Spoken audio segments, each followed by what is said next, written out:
یہاں تک تو ہم نے جو ہے وہ جو الفاظ تھے اس کی ترجمانی کی ہے۔ اب جو ہے وہ اس کے جو سوالات ہیں مشقی وہ ہم جو ہے نا وہ حل کریں گے۔ التمارین، السوال الاول، پہلا سوال، سبق کی آیات کی روشنی میں بتائیے غزوہ احزاب میں اہل ایمان کو اللہ تعالیٰ کی تائید و نصرت کیسے حاصل ہوئی۔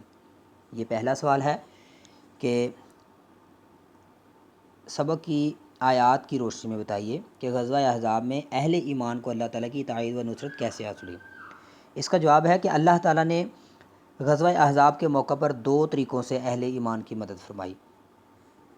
نمبر ایک، سردی کا موسم تھا، اللہ تعالیٰ نے کافروں پر ہوا کا ایک طوفان بھیجا جس کی وجہ سے ان کے خیمے اکھڑ گئے، جانوروں کی رسیاں ٹوٹ گئیں، آگ بجھ گئی اور ہر طرف اندھیرا ہی اندھیرا چھا گیا، کھانے کے برتن جو ہے وہ آندھی سے الٹ گئے۔ نمبر دو، اللہ تعالیٰ نے کفار کے مقابلے میں فرشتوں کے لشکر بھیجے جو بظاہر نظر نہیں آ رہے تھے۔ لشکر دیکھ کر کافروں پر مسلمانوں کا رعب طاری ہو گیا اور انہوں نے خوف زدہ ہو کر محاصرہ ختم کر دیا۔ یہ سوال نمبر ایک کا جواب تھا، پھر سن لیں کہ اللہ تعالیٰ نے غزوہ احزاب کے موقع پر دو طریقوں سے اہل ایمان کی مدد کی۔ سردی کا موسم تھا، اللہ تعالیٰ نے کافروں پر ہوا کا ایک طوفان بھیجا جس کی وجہ سے ان کے خیمے اکھڑ گئے، جانوروں کی رسیاں ٹوٹ گئیں، آگ بجھ گئی اور ہر طرف اندھیرا ہی اندھیرا چھا گیا، کھانے کے برتن جو ہے وہ آندھی سے الٹا دیے۔ نمبر دو، اللہ تعالیٰ نے کفار کے مقابلے میں فرشتوں کے لشکر بھیجے جو بظاہر نظر نہیں آ رہے تھے۔ لشکر دیکھ کر کافروں پر مسلمانوں کا رعب طاری ہو گیا اور انہوں نے خوف زدہ ہو کر محاصرہ ختم کر دیا۔ السوال الثانی، دوسرا سوال، غزوہ احزاب کے دوران آزمائش کی گھڑیوں میں اہل ایمان اور منافقین کا کیا طرز عمل تھا۔ اس کا جواب یہ ہے کہ منافقین نے جب کفار کے لشکر دیکھے اور محاصرے کو کافی دن گزر گئے تو وہ صاف صاف کہہ رہے تھے کہ اللہ اور اس کے رسول نے ہم سے جو وعدے کیے تھے وہ فریب اور دھوکے کے سوا کچھ نہیں تھا۔ ان کے ایک گروہ نے تو یہاں تک کہہ دیا کہ اے مدینہ والو، تمہارے لیے اب ٹھہرنے کا کوئی ٹھکانہ نہیں ہے، اپنے گھروں کو واپس چلے جاؤ یا اپنے آبائی مذہب کی طرف لوٹ آؤ۔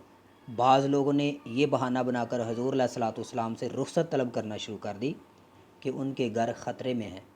قرآن نے ان کے اس چیز کا رد کیا اور فرمایا، کہا کہ دراصل وہ بھاگنا چاہتے تھے، فرار چاہتے تھے، ان کے گھر غیر محفوظ نہیں ہیں، ایسا نہیں، ان کے گھر محفوظ ہیں۔ پھر اس کے بعد منافقین کے مقابلے میں مومنین اپنا سب کچھ اللہ کی راہ میں قربان کرنے کے لیے تیار تھے۔ کفار کے لشکر دیکھ کر ان کے ایمان متزلزل ہونے کی بجائے اور مضبوط ہو گئے، انہیں نبی کریم صلی اللہ علیہ وسلم کی خوشخبری پر پورا بھروسہ تھا۔ جی، یہ پھر سوال نمبر دو کا جواب سن لیں کہ منافقین نے جب کفار کے لشکر دیکھے اور محاصرے کو کافی دن گزر گئے تو صاف صاف کہہ رہے تھے کہ اللہ اور اس کے رسول نے ہم سے جو وعدے کیے تھے وہ فریب اور دھوکے کے سوا اور کچھ نہ تھا۔ ان کے ایک گروہ نے تو یہاں تک کہہ دیا کہ اے مدینہ والو، تمہارے لیے اب ٹھہرنے کا کوئی ٹھکانہ نہیں ہے، اپنے گھروں کو واپس چلے جاؤ یا اپنے آبائی مذہب کی طرف لوٹ آؤ۔ بعض لوگوں نے یہ بہانہ بنا کر حضور سے رخصت طلب کرنا شروع کی کہ ان کے گھر خطرے میں ہیں، جبکہ قرآن مجید نے ان کے اس چیز کا رد کیا اور فرمایا کہ دراصل وہ فرار چاہتے تھے، وہ بھاگنا چاہتے تھے، ان کے گھر خطرے میں نہیں ہیں۔ منافقین کے مقابلے میں مومنین اپنا سب کچھ اللہ کی راہ میں قربان کرنے کے لیے تیار تھے۔ کفار کے لشکر دیکھ کر ان کے ایمان متزلزل ہونے کی بجائے اور مضبوط ہو گئے، انہیں نبی کریم صلی اللہ علیہ وسلم کی خوشخبری پر پورا بھروسہ تھا۔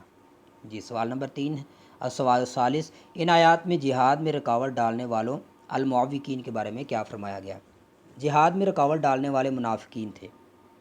یہ جواب شروع ہونے لگا کہ جہاد میں رکاوٹ ڈالنے والے منافقین تھے، ان کے بارے میں فرمایا کہ وہ اپنے بھائیوں سے کہتے ہیں کہ ہمارے پاس چلے آؤ، یعنی لڑائی میں شرکت نہ کرو۔ دراصل یہ لوگ مسلمانوں کے بارے میں سخت بخیل ہیں، یہ لوگ ہرگز مسلمانوں کا ساتھ نہیں دینا چاہتے۔ جنگ کے خوف سے ان کی حالت یہ ہے جیسے کسی کو موت کی غشی آ رہی ہو۔ جب خوف دور ہو جاتا ہے تو بڑھ بڑھ کر باتیں کرتے ہیں اور چرب زبانی سے مسلمانوں کو یہ باور کرانے کی کوشش کرتے ہیں کہ ہم مخلص مومن ہیں، لہٰذا مالک نعمت میں ہمارا بھی حق ہے، ہمارا بھی حصہ ہے، ہمیں بھی مالک نعمت میں سے حصہ دیا جائے۔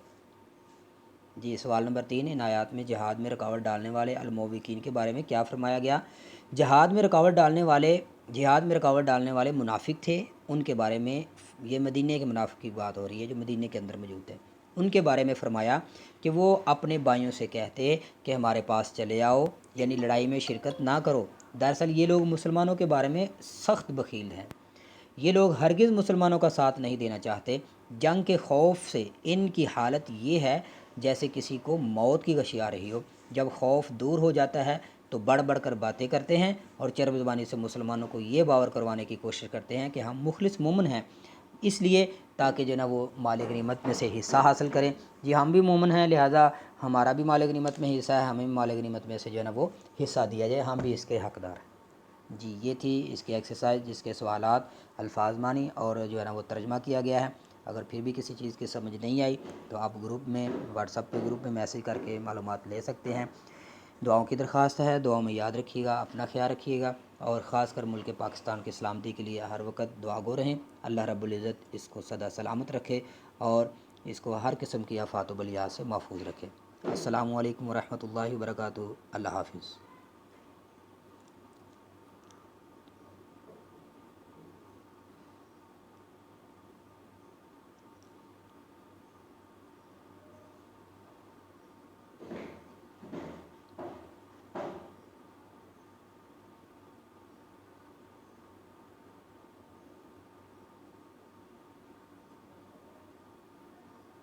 جی یہ تو رہا اس کا جو ہے نا وہ مختصراً کن آیات میں اللہ تعالیٰ نے کس چیز کا ذکر کیا ہے۔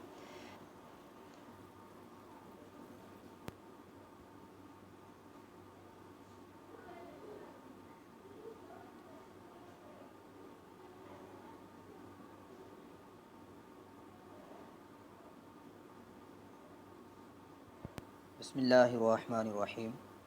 السلام علیکم ورحمۃ اللہ وبرکاتہ۔ ہیں اپنی غیر محفوظ کھلے ما تلبسو، انہوں نے توقف نہ کیا